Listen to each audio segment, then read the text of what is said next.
Mark, although there was this claim that the Palestinian group was responsible, that's now been denied. Is that right? Hello, Mark, can you hear me? All right, we seem to have lost Mark Little there. He's been travelling with Mr. Cowen's entourage today.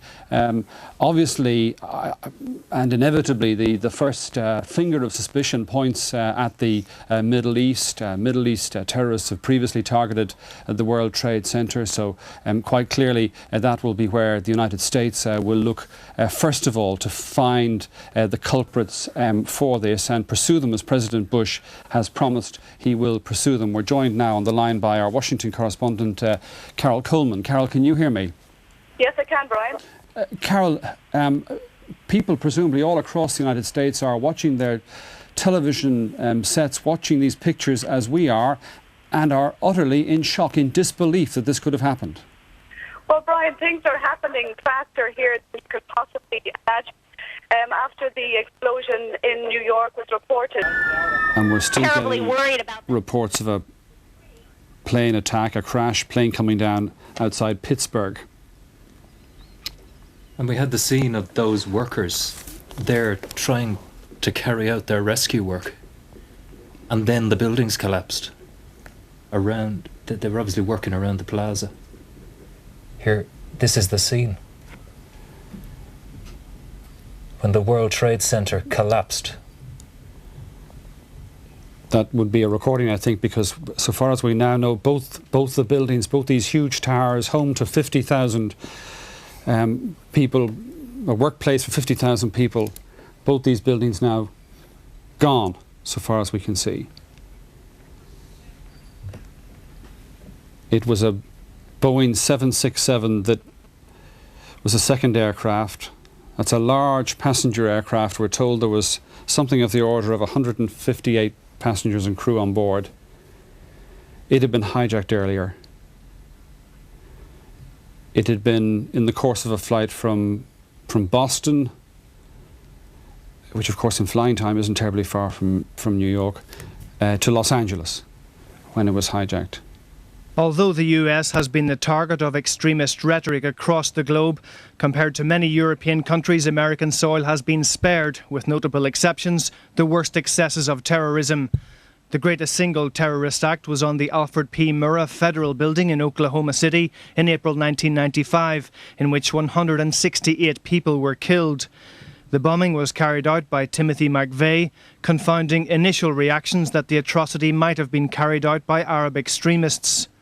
But before that, on February 26, 1993, the World Trade Center itself was the target of militants who killed 6 people and injured thousands. There were other high-profile attacks on American citizens and servicemen and women overseas. On August 7, 1998, 116 people were killed when a bomb ripped through the American embassy complex in Nairobi, an attack which has been linked to the Middle Eastern terrorist Osama bin Laden.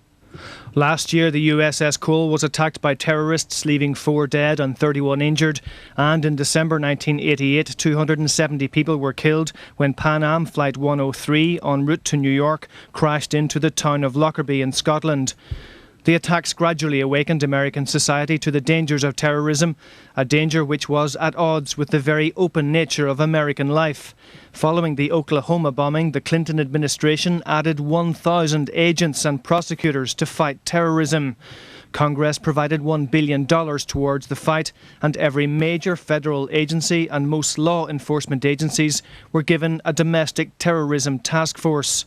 This year, the federal government is spending $11 billion to counter international and domestic terrorism.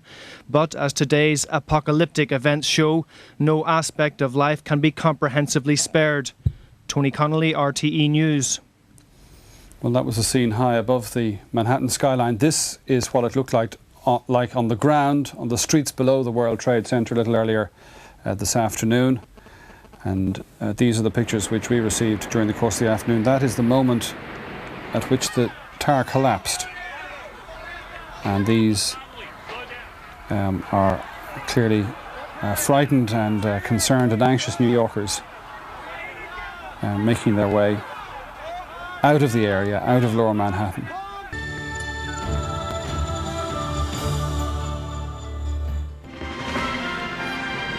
The 6-1 News with Brian Dobson and Una O'Hagan. Hijacked aircraft crash into the World Trade Center in Manhattan in New York. The two huge towers collapse. The Pentagon is also struck in what appears to be a series of coordinated terrorist attacks. And have ordered that the full resources of the federal government go to help the victims and their families, and to conduct a full-scale investigation to hunt down and to find those folks who committed this act.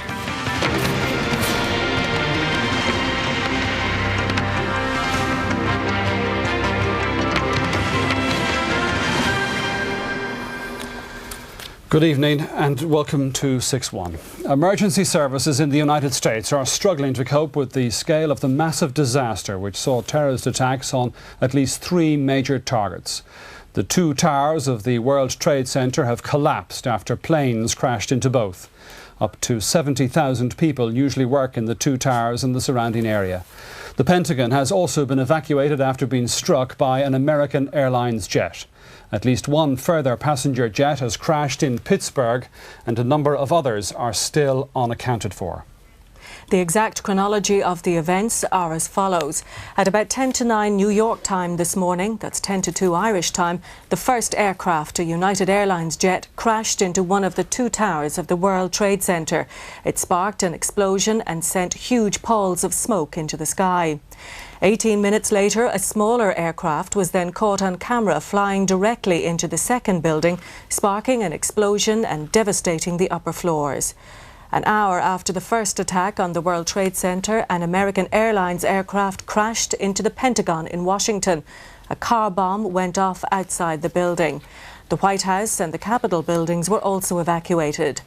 Then, at 3 o'clock Irish time, an hour and 10 minutes after the first World Trade Center attack, a loud bang was heard and the first tower collapsed. Half an hour later, another explosion was heard and the second tower collapsed. The first aircraft crashed into the World Trade Center building at 10 minutes to 9 local time as thousands of people were making their way to work. American television networks began broadcasting the scene live around the world.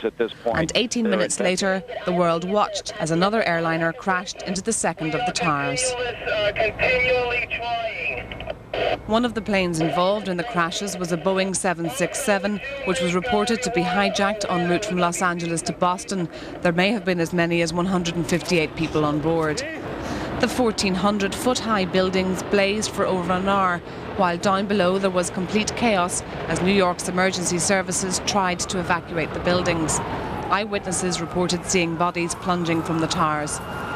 Then at 10 a.m. local time, the first of the World Trade Center towers collapsed. At 10:30, 1 hour and 40 minutes after the initial plane attack, the second of the World Trade Center towers crumbled.